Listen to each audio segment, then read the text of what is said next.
Hello Libra, Sun, Moon, Rising, and Venus signs. Kamusta kayo? Sana po'y nasa mabuti kayong kalagayan.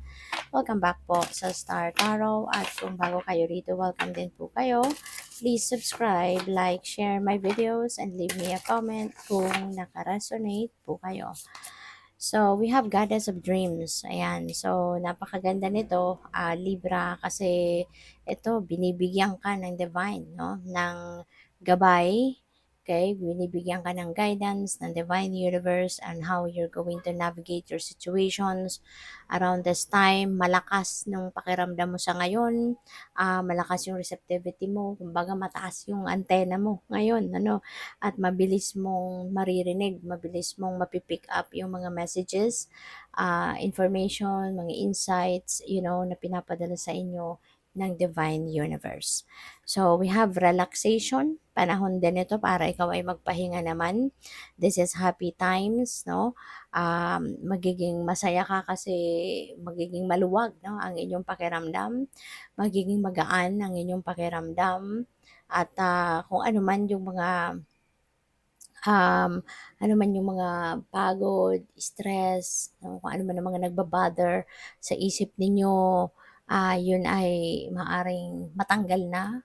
Kung ano man yung mga gumugulo sa isip mo, maaring magkakaroon ka na ngayon ng clarity.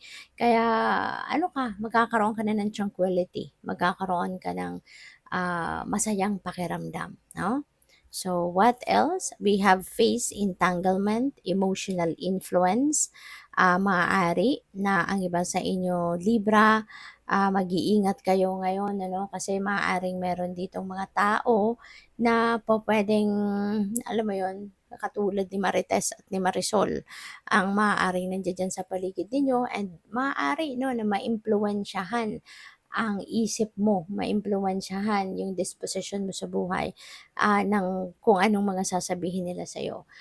Pupwede na ang mga taong ito may bring you information na, alam mo yun, mga impormasyon na pwedeng mapanira, no, sa ibang tao, pwedeng hindi mga totoong kwento, chismis, 'di ba, mga gano'n. And ingat na lang din kayo, no, sa nito, sa pagre-react. As much as possible, iwasan na lang na mag-react kayo kasi kung ano man ang sasabihin ninyo, maaring yan ay i-modify nila, maaring yan ay baguhin nila, at magkaroon kayo ng, alam mo yun, parang nag-feed kayo ng impormasyon sa kanila na pwede mong ikasira. Kasi mga ganitong klaseng tao, Marites at Marisol na mga yan, that is not the kind of person na pwede mong pagkatiwalaan. Okay?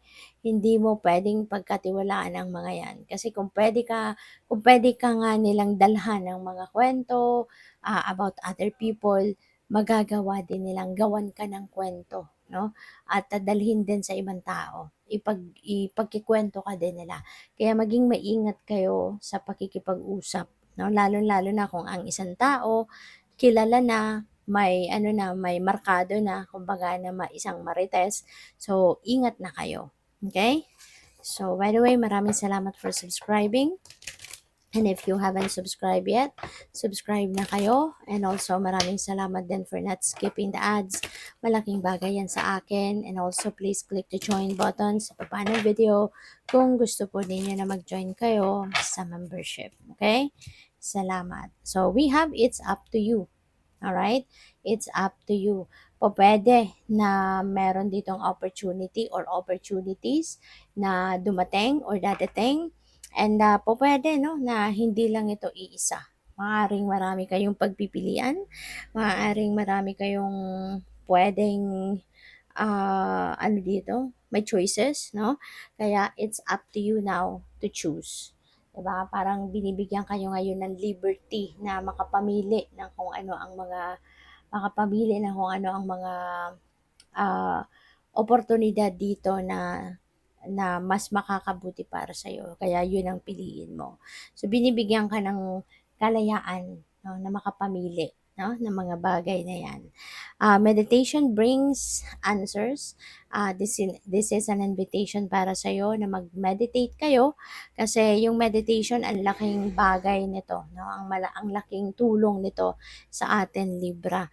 Unang-una kung may mga yun nga, kung may confusion ka or may mga kaguluhan kang na nai-experience, sa isip, 'di ba, may confusion ganyan, fragmented isip mo, 'pag nag-meditate ka mawawala 'yan, 'no? Kasi kapag nag-meditate ka parang ano ka, kini-cleanse 'no, kini-cleanse mo yung negativity, yung mind chatter, 'di ba, na nandiya sa isip mo at sa damdamin mo. Magiging mapayapa 'no, ang inyong pakiramdam. Kasi gina-ground tayo 'no, 'pag nagme-meditate tayo parang gina-ground natin ang sarili natin. So, nakakabalik tayo dun sa focus, sa concentration, binabalik tayo doon sa, binabalik tayo doon sa pag-aano, pagiging connected natin ano, sa sarili natin, sa soul natin. And, kung meron kayong mga katanungan 'no, there are siguro a lot of questions na gumugulo sa isip mo. When you do meditation, doon mo maririnig din, mapi-pick up yung mensahe, ang sagot sa'yo ng Divine Universe, okay? So, we have get more information, okay? Maaring kailangan mo pa na kumuha ng mas maraming impormasyon, lalo-lalo na 'no, in terms of opportunities, lalo-lalo na kung hindi lang 'yan iisang oportunidad, maaaring isa, dalawa, tatlong mga opportunity ang dumating at maaaring sa isang area of life 'yan, 'di ba? So, kailangan mamili kayo, hindi ba? You are going to choose one or two. So, mas magandang kumuha ka pa ng mas maraming, impormasyon, magtanong-tanong ka, alamin mo yung scope 'no, ng ano 'to, alamin mo yung scope ng, opportunity na 'yan para mas makapamili ka kung alin yung pinaka-best para sa'yo. So, mag-research gano'n kasi makakatulong if you have more information, if you know more about that opportunity.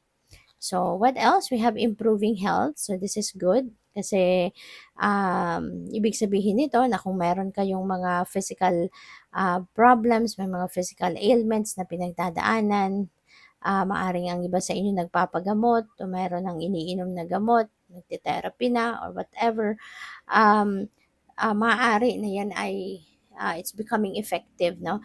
Maaring meron ng magandang epekto yan sa inyong kalusugan, maaring merong magandang epekto na yan sa inyong katawan at pwede, no, na mararanasan mo na yung pag-improve, ng inyong katawan.